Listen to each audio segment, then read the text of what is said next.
केंद्रीय गृह मंत्री अमित शाह ने आगामी जम्मू कश्मीर विधानसभा चुनावों के लिए नेशनल कॉन्फ्रेंस के साथ गठबंधन को लेकर कांग्रेस पार्टी पर तीखा हमला किया और एनसी के चुनाव घोषणा पत्र में उल्लिखित प्रमुख मुद्दों पर उसके रुख पर सवाल उठाया। शाह ने ट्विटर पर कहा, कांग्रेस पार्टी जिसने सत्ता के अपने लालच को शांत करने के लिए बार बार देश की एकता और सुरक्षा को खतरे में डाला है, उन्होंने जम्मू कश्मीर चुनावों में अब्दुल्ला परिवार के नेशनल कॉन्फ्रेंस के साथ गठबंधन करके एक बार फिर अपने छिपे हुए इरादों को उजागर किया है। उन्होंने कांग्रेस और उसके नेता राहुल गांधी से 10 सवाल पूछे। वरिष्ठ भाजपा नेता ने पूछा, क्या कांग्रेस नेशनल कॉन्फ्रेंस के जम्मू कश्मीर के लिए अलग झंडे के वादे का समर्थन करती है?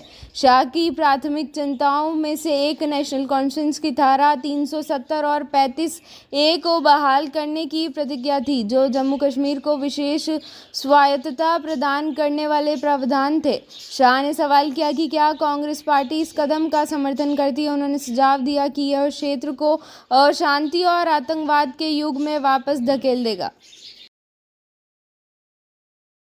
सीबीआई के मनोवैज्ञानिक विश्लेषण में संजय रॉय के पशु प्रवृत्ति वाला यौन विकृत व्यक्ति करार दिया गया था, जिसे 8 अगस्त को 31 वर्षीय पीड़ित डॉक्टर को घूरते देखा गया था। डॉक्टर को कोलकाता के आरजी मेडिकल कॉलेज और अस्पताल के एक सेमिनार हॉल में बलात्कार के बाद बेरहमी से हत्या कर दी गई थी। संजय रॉय बलात्कार हत्या मामले में गिरफ्तार होने वाला एकमात्र संदिग्ध है, जिसने पूरे देश में व्यापक आक्रोश पैदा कर दिया है। सीबीआई सूत्रों के अनुसार अस्पताल के सीसीटीवी फुटेज में संजय को 8 अगस्त को सुबह 11 बजे छाती विभाग के वार्ड के पास देखा गया, जहां 31 वर्षीय पीड़िता और 4 जूनियर डॉक्टर मौजूद थे। रॉय को जाने से पहले पीड़िता को देखते हुए देखा गया था।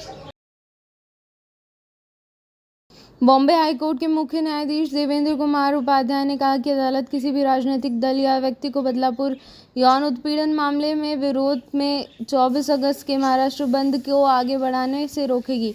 विपक्षी गठबंधन महाविकास अघाड़ी के विकृति के विरोध में 24 अगस्त को महाराष्ट्र बंद का आह्वान किया गया और सभी पृष्ठभूमि के नागरिकों से हड़ताल में शामिल होने का आग्रह किया गया। ठाणे के बदलापुर में विरोध प्रदर्शन मंगलवार को शुरू हुआ, जब हजारों निवासी सड़कों पर उतर आए और रेलवे पटरियों को अवरुद्ध कर दिया। एक पुरुष स्कूल स्टाफ सदस्य द्वारा युवा लड़कियों को कथित यौन उत्पीड़न पर अपना गुस्सा व्यक्त किया, जिसे 17 अगस्त को पकड़ लिया गया था और वह 26 अगस्त तक पुलिस हिरासत में है। पुलिस ने हिंसा के सिलसिले में 72 लोगों को गिरफ्तार किया है। असम के नौगांव जिले में शाम को 14 वर्षीय एक लड़की के साथ कथित तौर पर बलात्कार किया गया और उसे सड़क किनारे फेंक दिया गया। कक्षा 10 की छात्रा को स्थानीय निवासियों ने बचाया और पुलिस को सौंप दिया। लड़की अस्पताल में ठीक हो रही है और यौन उत्पीड़न की पुष्टि के लिए मेडिकल टेस्ट की रिपोर्ट का इंतजार है। तफुल्जल इस्लाम के रूप में पहचाने गए एक आरोपी को गिरफ्तार कर लिया गया है। ये घटना 9 अगस्त को कोलकाता के अस्पताल में 31 वर्षीय डॉक्टर के भयानक बलात्कार और हत्या के बाद यौन हिंसा के खिलाफ राष्ट्रीय आक्रोश के बीच हुई है। नागांव में नागरिक समाज समूहों ने विरोध प्रदर्शन शुरू कर दिया है। उन्होंने कहा कि पुलिस को 12 घंटे के भीतर उन 3 संदिग्धों को पकड़ना चाहिए, जिनके बारे में नाबालिग ने कहा है वे के अपराध शामिल में थे। बंद का भी आह्वान किया गया है। विशाखापट्टनम में किंग्स जॉर्ज अस्पताल के शवगृह के बाहर कुछ समय के लिए तनावपूर्ण स्थिति बन रही, क्योंकि अनाकापल्ली में इंसेंस्टिया एडवांस्ड साइंस प्राइवेट लिमिटेड में रिएक्टर विस्फोट के पीड़ितों के रिश्तेदारों ने जोर देकर कहा कि अधिकारियों को मुआवजे के भुगतान पर उन्हें लिखित प्रतिबद्धता देनी चाहिए। अनकापल्ली की संयुक्त कलेक्टर मेदिता जाह्नवी को पीड़ितों के रिश्तेदारों को पोस्टमार्टम फॉर्म पर हस्ताक्षर करने के लिए मनाने की कोशिश करते देखा गया। हालांकि रिश्तेदारों ने मृतक के परिवार को मुआवजे के रूप में 1 करोड़ के भुगतान पर लिखित प्रतिबद्धता पर जोर दिया।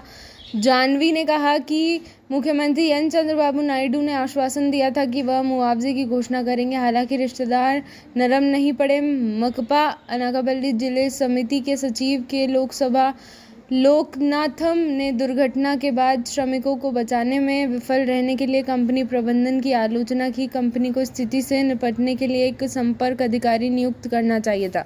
उन्होंने कहा, नियमों का उल्लंघन करते हुए कंपनी के मानव संसाधन विभाग में रसायनों का भंडारण किया गया था। उन्होंने स्थिति पर त्वरित प्रतिक्रिया के लिए अनाकापल्ली के कलेक्टर, संयुक्त कलेक्टर और एसपी की सराहना की। सरकार ने 156 फिक्स्ड डोज कॉम्बिनेशन दवाओं पर प्रतिबंध लगा दिया है, जिनमें बुखार और जुकाम के लिए एंटीबायोटिक्स और मल्टीविटामिन शामिल हैं और उन्हें मानव स्वास्थ्य के लिए संभावित रूप से हानिकारक घोषित किया है। इस निर्णय की घोषणा की गई। कीव की अपनी यात्रा से पहले प्रधानमंत्री नरेंद्र मोदी ने रूस और यूक्रेन के बीच चल रहे संघर्ष पर गहरी चिंता व्यक्त की और कहा कि भारत बातचीत और कूटनीति के माध्यम से शांति और स्थिरता बहाल करने के लिए हर संभव सहयोग देने के लिए तैयार है। मोदी ने वॉर्सो में पोलिश प्रधानमंत्री डोनाल्ड टस्क के साथ अपनी बैठक के बाद यह टिप्पणी की, जहां भारत और पोलैंड ने अपने संबंधों को रणनीतिक साझेदारी में उन्नत किया और कुशल श्रमिकों की गतिशीलता को बढ़ावा देने के लिए एक सामाजिक सुरक्षा समझौते पर सहमति व्यक्त की। वॉर्सो की अपनी यात्रा समाप्त करने के बाद मोदी गुरुवार रात कीव गए। उनका यूक्रेन के राष्ट्रपति वोलोदिमीर जेलेंस्की से मिलने का कार्यक्रम है। मामले से अवगत अधिकारियों ने बताया कि राजौरी सेक्टर में संचालित भारतीय सेना के एक छोटे मानव रहित हवाई वाहन में शुक्रवार को तकनीकी खराबी आ गई और वह नियंत्रण रेखा पर पार कर पाकिस्तान के कब्जे वाले कश्मीर में चला गया। एक अधिकारी ने बताया कि सेना ने हॉटलाइन पर पाकिस्तानी सेना को यूएवी वापस करने का संदेश भेजा। ये एक प्रशिक्षण मिशन पर था।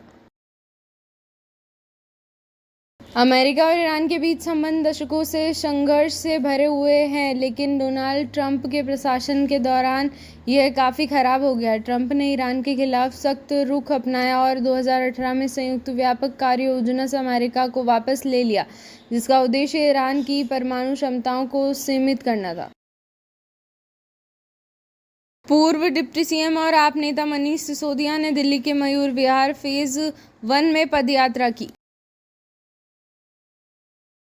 सेबी ने डेबॉक इंडस्ट्रीज पर निवेशकों और नियामकों से धोखाधड़ी करने का आरोप लगाया। शाहरुख खान आमिर खान जी की शराफ दिग्गज फोटोग्राफर प्रदीप बांदेकर की प्रार्थना सभा में शामिल हुए।